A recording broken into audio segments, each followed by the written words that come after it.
Prezados alunos, administrar, em essência, é resolver problemas. Para entender bem isso, vou contar um pouquinho da história do Taylor.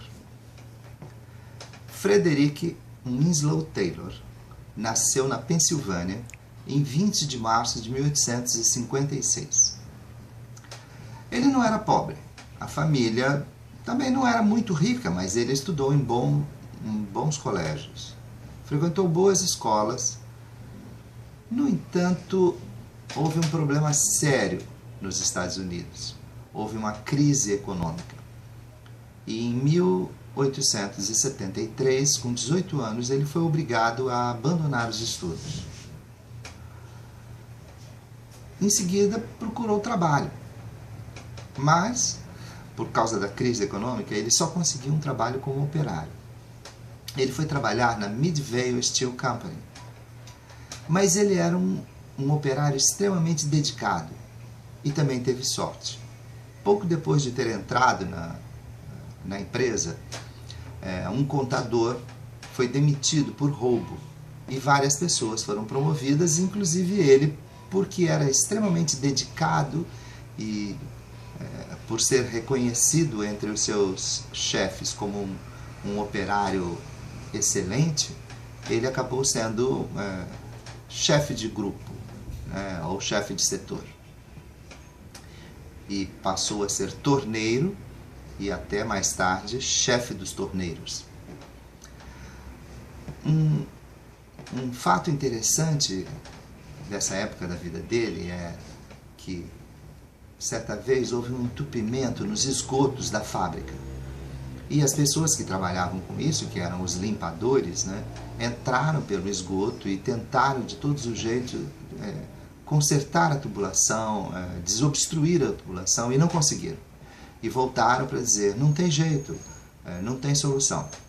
Ia ser necessário quebrar toda a tubulação e a fábrica ficaria muitas semanas paradas.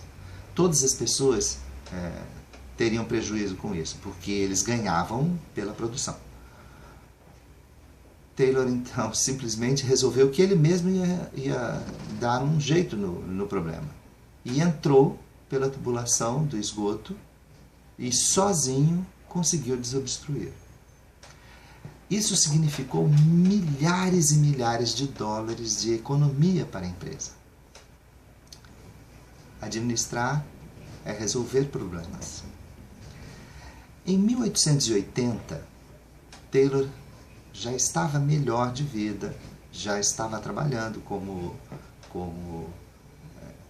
supervisor, já tinha um salário um pouco melhor, e ele então entrou para a universidade e foi estudar engenharia.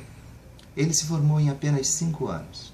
Em 1885, ele passou a ser engenheiro. Mas desde antes, ainda como operário, como supervisor, ele começou a ter problemas com os seus colegas, porque ele era uma pessoa extremamente produtiva. Sempre que uma pessoa nova entrava na empresa, os colegas explicavam como é que as coisas funcionavam por ali. Porque não importa quanto eles produzissem, o salário era o mesmo. Então eles combinavam que iriam produzir apenas uma certa quantidade de peças, E Taylor sabia como isso funcionava. Quando ele virou chefe, as pessoas chegaram para ele, os colegas que agora eram seus subordinados, chegaram para ele dizendo, você sabe como a coisa funciona aqui, não vai nos atrapalhar. E ele então disse, eu agora estou servindo a direção e nós vamos trabalhar o melhor que for possível. Daí surgiu a ideia do The Best Way, a melhor forma de fazer cada uma das atividades produtivas e funcionais.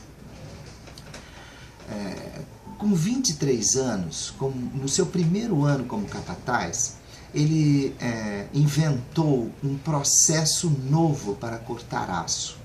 Esse foi a sua primeira patente. Ele ainda não era engenheiro, mas ele já patenteou uma nova forma de cortar aço.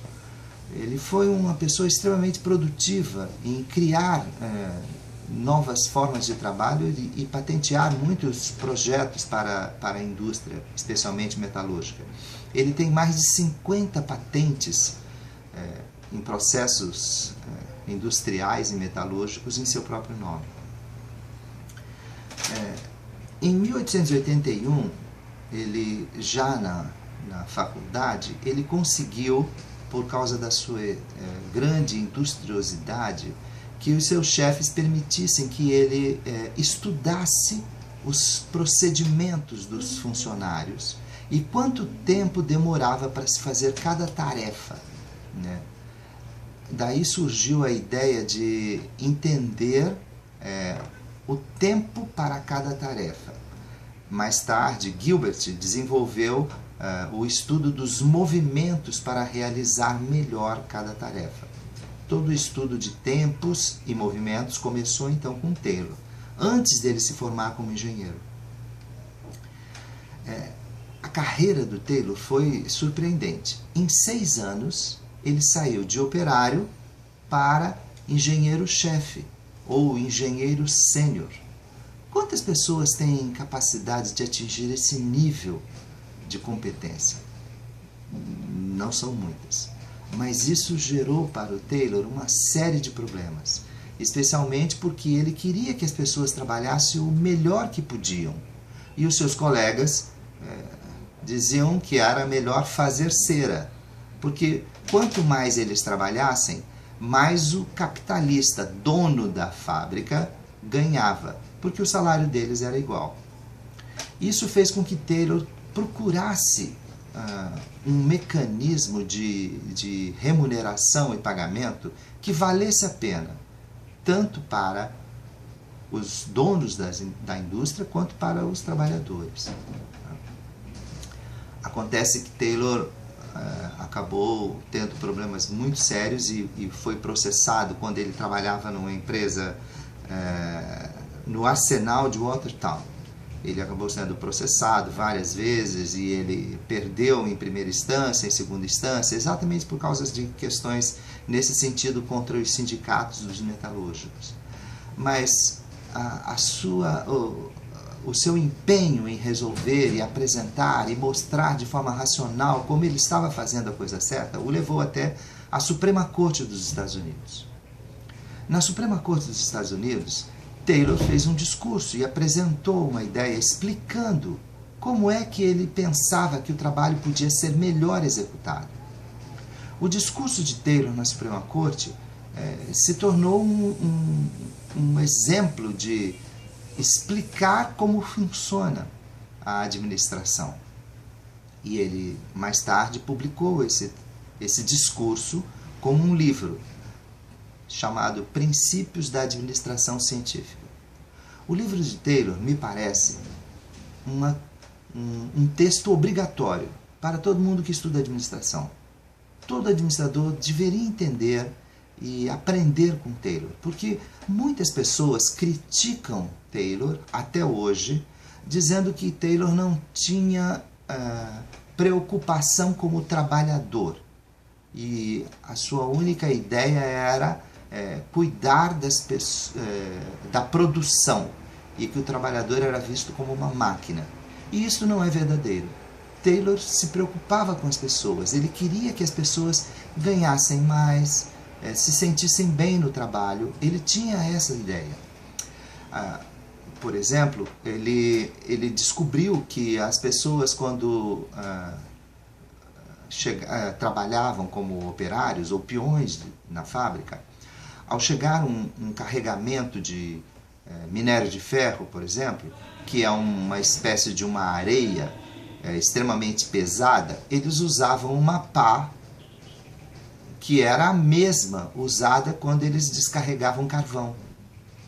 E ele percebeu que seria muito mais produtivo se a pá para tirar o minério de ferro dos vagões fosse diferente, menor, com um braço mais curto, do que a pá para tirar carvão, que deveria ser mais longa e mais leve, para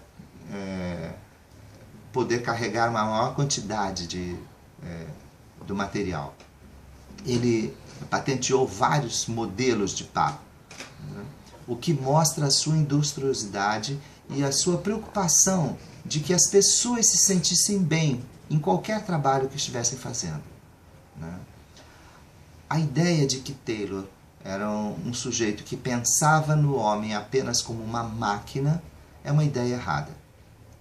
Peter Drucker escreveu vários textos no final dos anos 90, início do século XXI, a respeito de como Taylor é um gênio, um dos maiores gênios da humanidade, e ele é injustamente tido como uma pessoa que não se preocupava com o trabalhador e o pensava como uma máquina, que apenas seria motivado por questões financeiras.